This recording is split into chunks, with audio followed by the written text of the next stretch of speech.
Welcome. Now, let's begin by telling you that the Nigerian government has initiated a 15-day emergency fuel supply program in a bid to alleviate the hardships faced by Nigerians amidst the widespread fuel scarcity.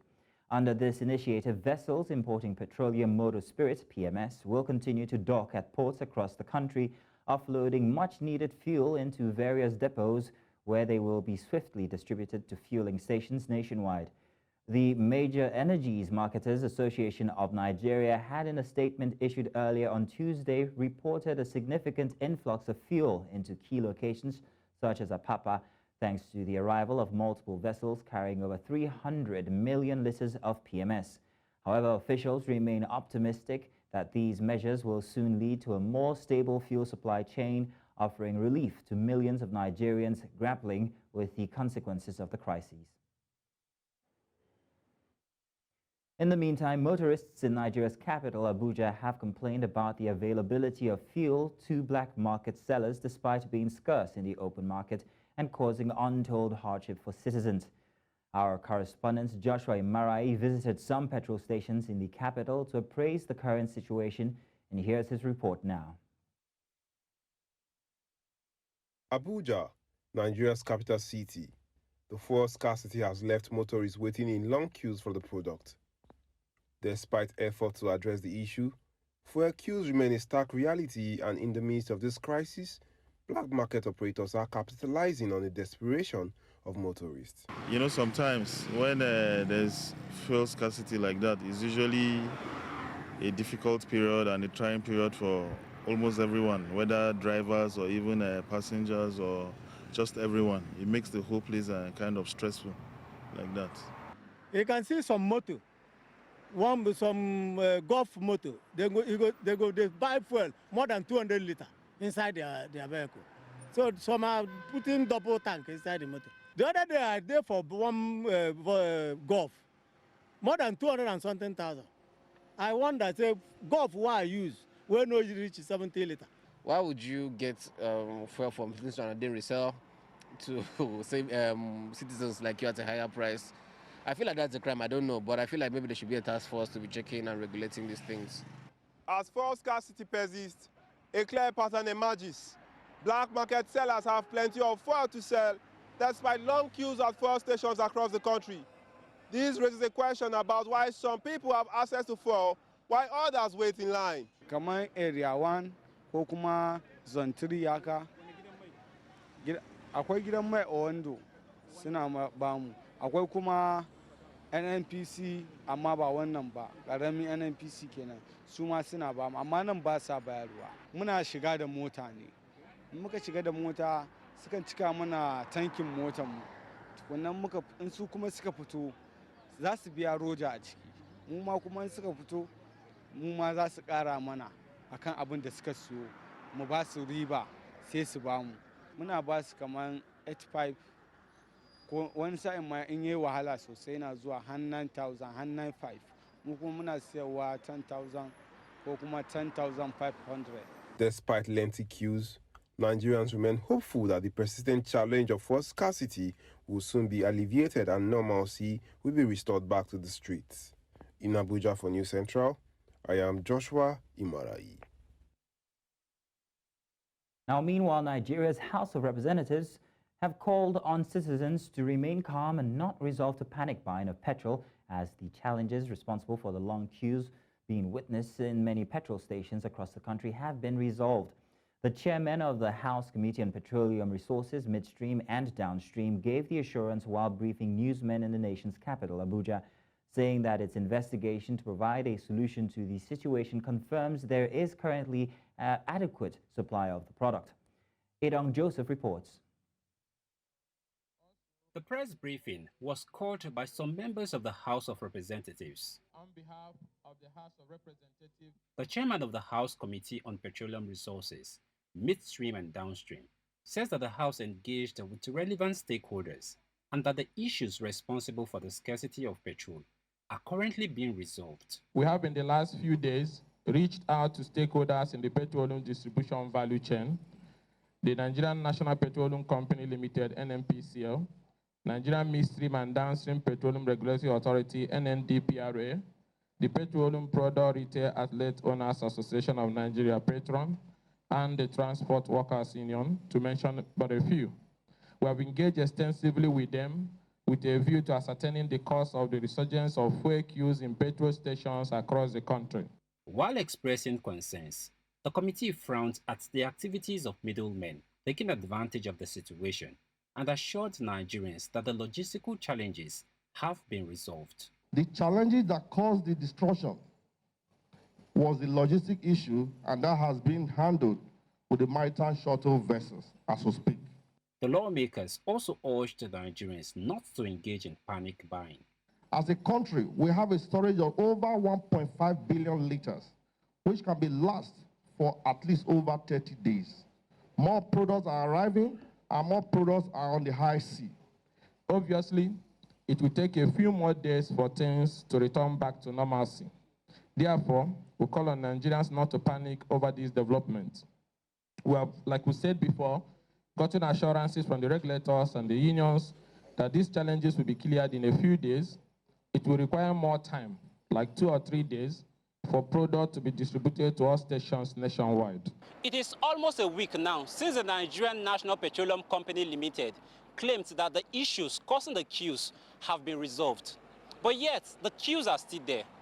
And with the House of Representatives giving the same assurance, all that Nigerians will be hoping is that in a few days, they can walk freely into petrol stations and buy products without stress.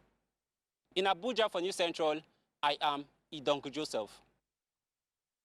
Now, away from that, as the conversation concerning the construction of the Lagos-Calabar Coastal Road continues, the Federal Ministry of Works, David Umahi, the Federal Minister rather, David Umahi has held a second meeting with stakeholders. At this meeting, it was stated that some stakeholders had started receiving compensation for their demolished structures, while others still express concerns about what would become of theirs. Our correspondent Bernard Akede, who has been following the story, files in this report. Stakeholders directly or indirectly affected by the ongoing demolition from the creation of the Lagos-Calabar Coastal Highway. This is not the first such stakeholder meetings. However, at this one, there were certain differences. The Federal Minister of Works, David Umahi, accompanied by other government officials, signed the highway route at this meeting. He also assured stakeholders that the road will be in the best interest of Nigerians, after which he commenced the compensation process for some.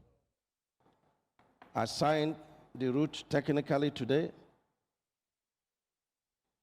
the first day of May 2024, and I assure Nigerians that this route is for the best interest of Nigeria, and it will have along the corridor a lot of land for tourism we are talking about. I bless Mr. President, I bless our country, and it's my pleasure to unveil the new design route to the glory of God. I wish to flag off the compensation from Challenge 0 to Challenge 3 in a total sum of 2.75 billion. Besides the businesses that will be affected by the construction, some community dwellers from Okwaja raised major concerns about the coastal highway cutting through their community. They requested that the minister redirect the highway to the former plan. But their claims were quickly countered by others from the same community who claimed the road was going through the right path. The problem we have there, we have an original alignment inside our CFO when Bola Ahmed, when the governor of Lagos State, give to the community. The alignment is there. We are now surprised how the commissioner now be taking the coastal road, diverting into the middle of the community. Then if the coastal road passes the community, it will wipe all the community away. Then he's claiming that 250 meters is from ocean, it's government, it's federal government property. But the sea already have chopped more than 600 meters. I want to show him how grateful we are that he has listened to our complaint and that a realignment has been done to an initial road, a wider road that for ages has been known as the coastal road. But there are some grievances that happen here today with the indigenes of the community, which they are claiming that they should take it back to the last alignment, which is going to affect majority of landlords there. And these same people are the ones that sold this land to us. There were also those who were thankful, after much consideration, that the coastal road would eventually bypass their facilities and there will be no demolition. It was last month that we had this type of meeting that I was here, and I said the only thing is that they should not defy in pay. And when they said checks are ready today, I was very happy, very, very. I don't know what they pay them, but at least compensation have started. And they said they are not going to stop until when everybody have received their own. I think that is commendable. As the demolition of structures and compensation of affected persons have now commenced, the conversations have changed. All eyes will now be on the coastal highway, hoping the result will eventually be worth it. In Lagos for News Central, I'm Bernard Akede. Now to discuss this, I'm joined by sociopolitical analyst Zairi Yusuf. Good afternoon, Zairi. Good afternoon. It's a pleasure to be here. Thank you very much. Now, I want to ask you this. What are the potential socio-economic impacts of the Lagos-Calabar coastal road construction? Now, that's considering the displacement of residents due to the demolition of buildings along the right-of-way. In the immediate, it's going to basically impact very extremely negatively on the, the economy, whether you look at it locally or you look at it on a national scale. I think first is the question of where exactly the money is coming from. Whatever budget has been budgeted for that project itself. And like I said, whether locally, especially as it affects communities, or at the national level, it has a very, very profound negative impact. To begin with, what called for the realignment, and then who and who is being compensated, how are they doing the compensations, and then how do we basically intend to fund whatever it is we are doing, especially to a conclusion. And I think your reporter said something that that is, if at all, the attention is moving away already. They've started compensation, so-called. We would see if at the end of the day the project would be worth it. But Nigeria has, a history of such projects where likely 10, 15, or possibly 20 years from now, we'll still be talking about that. So personally, if you'd ask me, it does look like an unnecessary adventure that basically at this particular moment, looking at it from a national scale, at this particular moment, that is not what basically is needed, especially looking at the funny figures allocated to that per kilometer. I think about whether the billions that are going into it per kilometer and all of that. I pull that off my head in a moment. But do we really need that? Do we really need it, basically, especially at the moment? I think the answer is no. It's just so pathetic. And I will tell you that why I said it's going to be just another round of the old or the usual, big projects that basically might not necessarily have any economic impact in maybe a decade or two. That's if at all it looks like something that could be completed within that period. I saw a pathetic statement from, the minister, Umahi, claiming that that out of, I think, whether it was pity or compassion for those who voted Bola Ahmed Tinubu, that he has chosen to compensate them to reduce their suffering. I think that's rather pathetic, and that has basically undermined whatever economic interest they claim, embarking on that giant project, quote unquote, should bring to us. Yeah, so that figure goes into the trillions. But That aside, let's talk about the compensation figures, the amounts. Do you believe that the compensation amounts are actually sufficient to allow displaced property owners to relocate and rebuild their lives and businesses? Well, the answer is no. Looking at basically where our economy lies today, and secondly, like I said, who is being compensated? Of course, you will find people who would always be excited and saying, I struggle to look at the figures, on those giant checks to know how much they were given. I think my eyes could spot something like 5 million naira or something. I don't really know what that is. And I don't know what was demolished. And I don't know who those people are. But looking at especially the businesses that otherwise had more impact on the economies locally, and looking at the employment and all of that, the jobs that will be lost, and then the livelihoods that will be altered.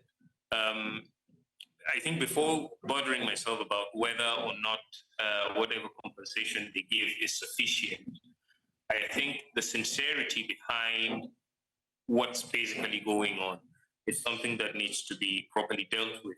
And I think if that is dealt with, then we would look at whether or not, the compensation is sufficient. But as far as I'm concerned, it's not, especially with the fact that, because like I said, I will not take the statement of, the minister for granted, saying it was out of pity for those who voted the president that he was taking that measure. So I don't want to take that for granted. And that's the reason why I am not, I'm taking it with caution, whatever it is that comes out from that. So in the next couple of days or weeks, we would have a very good idea of it's just too early to know whether or not there is something sincere about compensation, or it's in any way commensurate to whatever losses the project is going to impact on Nigerians. Okay, so aside from the monetary compensation, do you think that the government also should introduce other programs, like perhaps maybe initiatives to assist affected businesses and individuals who may have lost their source of income due to the demolition? What else could they do? Well, I'm thinking from the onset, that is what should have been, that is what should have come before, the demolitions began. And I think key that made the rounds was that beach resort, whether it's landmark or hallmark and all of that, I think it did make some name, and all of that. From the look of things, it's just something that happened prior to any serious notice, I'd say. I'm yet to have the details of whether they've been aware of it long enough and they just went on with their business or not. But like you said, a program is what would have been far more appropriate, such that before anything happens, to a large extent, at least 60-70%, the ease of either resettling or the ease of absorbing the shock and starting something else, or doing whatsoever it is, absorbing whatever economic impact that would bring to those who would be affected by whatever it is, whether it's demolition or whether it's just to do with letting go of their lands and all of that. That should have been, and that's why I spoke to you about the sincerity of the whole of it. I am sure those who were on the initial alignment might have actually, because you would hear people talking about it right from when Tinubu was governor. And then all of a sudden, there was the realignment, and all of a sudden, the demolitions have just begun. So, to a large extent, is the demolition, even if it was a just cause, even if it was something, right to be pursued, was that the first? Should that have been, the first phase of it, and all of that? So yes, I think a program would have been more appropriate. Assuming the project itself is quite sincere and not just a conduit that we would suffer for the next 2 decades or even more, where our resources will just keep wasting up. Well, Zahiri, thank you very much for joining us this afternoon. Thank you indeed. Thank you so much. It's a pleasure once again to be here. The Economic and Financial Crimes Commission and celebrity barman Cubana chief priest have agreed to settle the Naira abuse charge slammed against the socialite out of court. The Federal High Court in Lagos State has on Wednesday granted Cubana chief priest 10 million Naira bail with two sureties in like sum. He was arraigned before Justice Kehinde Ogundare on three counts bordering on abuse of Naira, spraying and tampering with the nation's currency at a social event, contrary to the provisions of the Central Bank Act of 2007. Now, a consortium of international development partners has called for an end to violence in Nigeria's Niger Delta region and the restoration of peace through a community-led approach. This was during the presentation of the report of a baseline study carried out in the three states of Rivers, Delta, and Bayelsa across 63 communities in the state. Amadin Uyi reports. The killing of 17 security personnel in Okwama, Delta State, located in Nigeria's Niger Delta region, has continued to shock citizens across the country. This brings to fore issues of violence and insecurity in the region, and the need to bring an end to the circle, which is having its toll on livelihoods, affecting women and children, and stalling development of the oil-rich region. One international non-governmental organization, the Search for Common Ground in collaboration with international development partners, unveiled its report on a baseline study on community-centered approach to transforming criminality and violence in the region. In many cases, Nigeria has a number of challenging conflict areas, and the Niger Delta has always been one where focus really needed to be paid to really understand the complexities of the conflict issues on the ground. Since its commemoration on November 8, 2023, this project has permeated 66 communities across 33 local government areas of Rivers, Bayelsa, and Delta. The baseline study delved into the intricate web of social, political, environmental, and economic dynamics underlying violence and criminality in these three states. By directly confronting criminality and violence in the Niger Delta, the project specifically focused on empowering vulnerable groups, such as the at-risk youth, unemployed graduates, orphans, and single mothers. Members of this consortium say they are hopeful that the findings will bring an end to violence in the area. The findings of the baseline study offer a poignant narrative of the realities faced by our communities.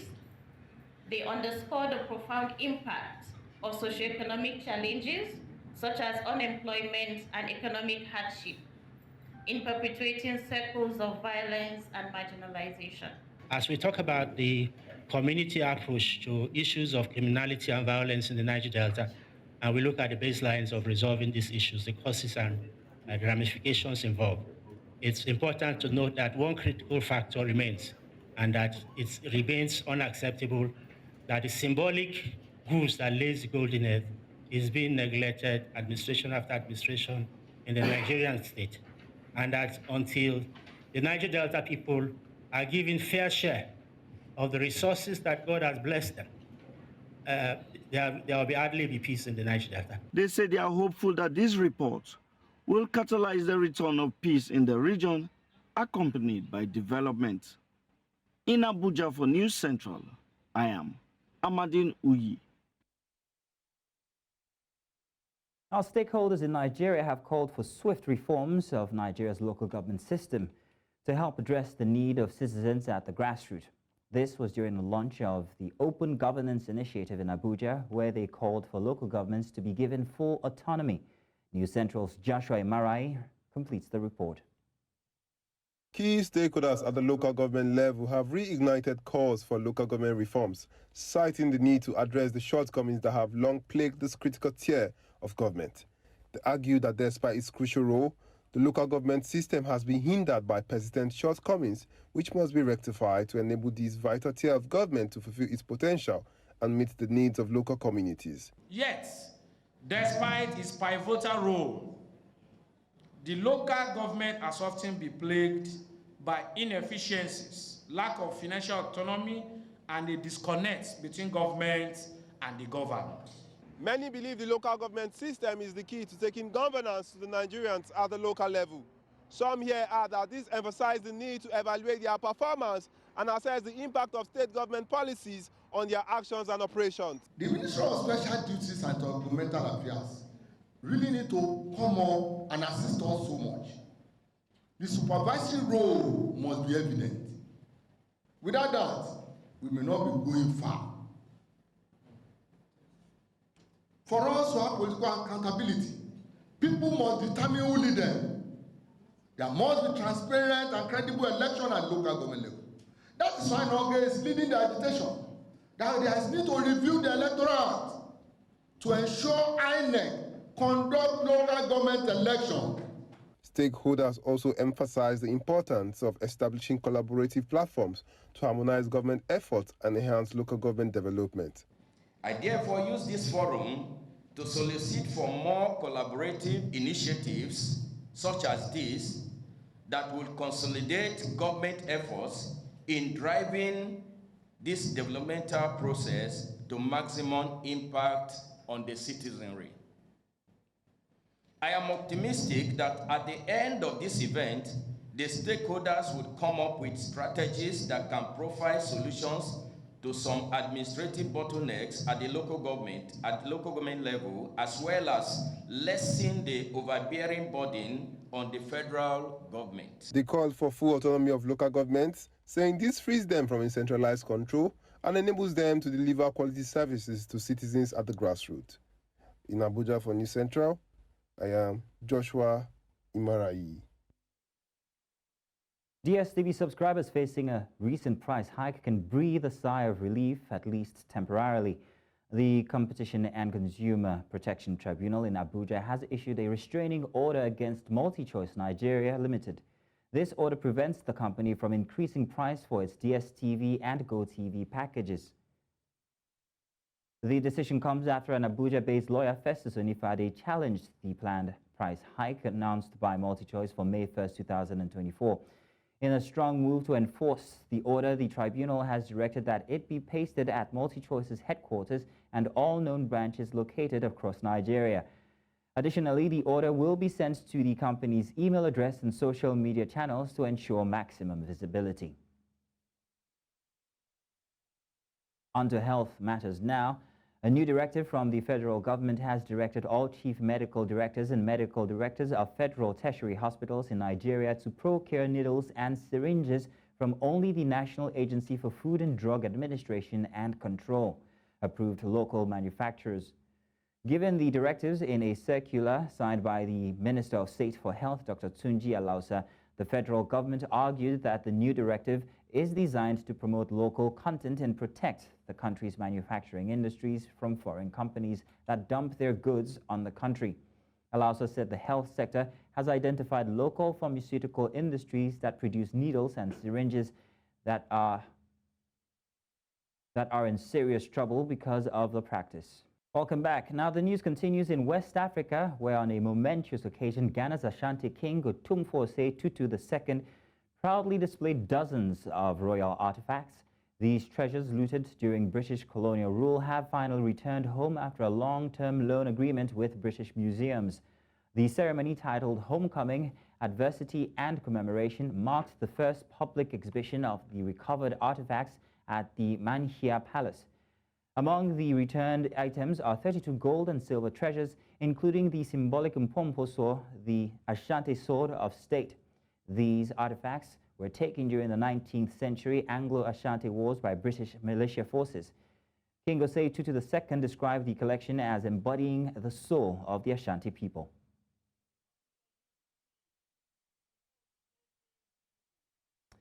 And now in southern Africa, civil rights groups Not In My Name says it is deeply concerned by a meeting that took place between South Africa's Independent Electoral Commission and the United States of America's controversial ambassador to South Africa, Reuben Brigetti II. The meeting follows after a request by Democratic Alliance's a letter to the United States of America's Secretary of State, Antony Blinken, requesting foreign intervention in the upcoming elections after citing potential foreign interference. The group says it requests that the contents of the meeting be made available for public scrutiny. In just under 30 days, South Africa will be going to the much anticipated 2024 national and provincial government elections after 30 years of democracy. Now, to unpack this, I'm joined by President Not In My Name International, Siyabulela Gentile. Sia, you are welcome. Good to have you this afternoon. Thank you so much. Good afternoon to you and the viewers at home. Thank you. Now, Sia, why is it concerning that the Independent Election Commission met with the U.S. ambassador to SA, that's to South Africa? Yes, so we have raised this concern, obviously, because of what you alluded to earlier. That I think it was around March where we had the opposition party in South Africa by the name of Democratic Alliance having written to the U.S. Secretary of State, Antony Blinken, asking them to interfere in the elections of South Africa. And one of the things that they were citing as the reasons was that there was a potential foreign interference on the elections. So for us, it was funny because you cannot write to a foreign country to ask them that they should interfere on your elections because you are fearing foreign interference. It did not make sense because they were writing to a foreign country. However, that is besides the point. We were particularly concerned about this meeting because of that, and secondly, because that ambassador to South Africa, the U.S. ambassador to South Africa, Bridget II, is a very controversial man for obvious reasons. You know what he said about the country previously.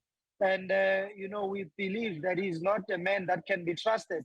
And so we are saying because of the sensitivity around these elections and some domestic politics in South Africa and some issues that we've seen playing out towards these elections, we thought that it was important that the IEC, which is the Independent Electoral Commission of South Africa, takes the general public into its confidence and tell us what the meeting was about and what it aimed to achieve, to whose interest and at what cost. The 30 days to go, and you speak of interference. How exactly do you believe this meeting might impact the impartiality and independence of the Electoral Commission? Talking about that interference you referred to earlier. Of course, as I said, that for us, it was more about the letter that was written by the official opposition earlier in the year in March. But secondly, also because of the rocky relationship that ordinary South Africans have with the U.S. ambassador to South Africa by the name of Mr. Bridget II. But most importantly, South Africans are suspicious of the Independent Electoral Commission also because of the domestic politics that are play. I'll make an example. We've got what we call the South African SATU, the South African Union of the Democratic Teachers Union of South Africa, that is, employed by the IEC to be, overseers of the elections, to be the administrators of the elections. And so these teachers or this union is on record being affiliated with the ruling party, which is the African National Congress. And so we asked the question about the impartiality of the elections again, to say that if you've got the election administrators being members of SATU, which is being recorded as being an affiliate member of the ANC, can the elections be then declared as free and fair? And so having the U.S. ambassador and his team meeting the Independent Electoral Commission of South Africa just on the eve of elections was giving us, a concern because of the letter that was written. And we know that the U.S. came out and said, no, they are not part of the elections and they respect the sovereignty of South Africa and all that. However, this meeting came at a time which is very sensitive.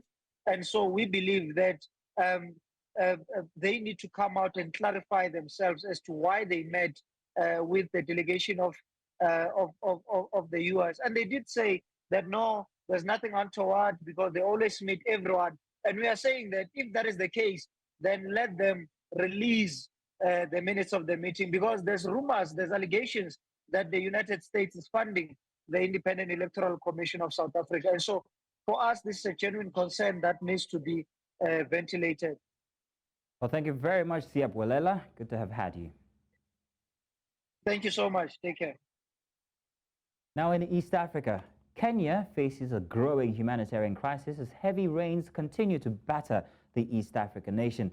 The Ministry of Interior on Thursday confirmed the tragic rise in the death toll of recent flood victims to 188. According to a statement issued by the Interior Ministry, the relentless downpours caused widespread flooding and landslides, displacing an estimated 165,000 people. Injuries are also reported, with 125 people seeking medical attention and a further 90 individuals remain missing. One of the most devastating incidents, according to the statement, occurred near Mai Mahiu in the Rift Valley, where a dam burst, claiming the lives of dozens of villagers. Tourists were also reported to have been impacted by the disaster, with nearly 100 stranded in the famed Masai Mara Wildlife Reserve due to overflowing rivers. And in the meantime, Kenya's President William Ruto has announced a series of promotions and appointments within the military leadership in the wake of the tragic helicopter crash that claimed the life of General Francis Ogola. Lieutenant General Charles Muriu Kahariri has been elected, or rather elevated, to the esteemed position of general and appointed as the new Chief of Defense Forces, succeeding the late Ogola. Additionally, Major General John Mugaravai Omenda has been promoted to the rank of Lieutenant General and appointed as the Vice Chief of Defense Forces. These appointments signify a significant reshuffling of the top military brass in Kenya. The elevation of Lieutenant General Omenda and the historic promotion of Major General Fatuma Gaiti Ahmed as the first woman to serve as Kenya's Air Force commander mark a new chapter in the country's military leadership. And now in Central Africa, the Democratic Republic of Congo is facing renewed violence in its eastern region as March 23 movement, that's the M23 rebels, seize control of the mining town of Rubaya. Fierce clashes erupted on Tuesday, with reports indicating the town fell under rebel control by Tuesday afternoon. Local residents described witnessing M23 fighters entering the town center after heavy fighting. According to a Congolese police official who pleaded anonymity, the capture of Rubaya is significant due to its mines containing valuable minerals like cobalt, which is very important for electronics. And that's all the news this hour. But before we go, let's take another look at some of the major stories. Nigerian government has begun 15-day emergency fuel supply. Death toll of Kenya devastating floods has risen to 188. And we also told you that M23 rebels have captured mining town in DR Congo. Remember now, you can send your eyewitness reports to the WhatsApp number being displayed on your screens right now. And do follow us on social media. We are at News Central TV. You can watch News Central live on DStv, channel 422, StarTimes, channel 274, Avo TV, and of course on YouTube. Many thanks for watching. My name is Mazino Appeal.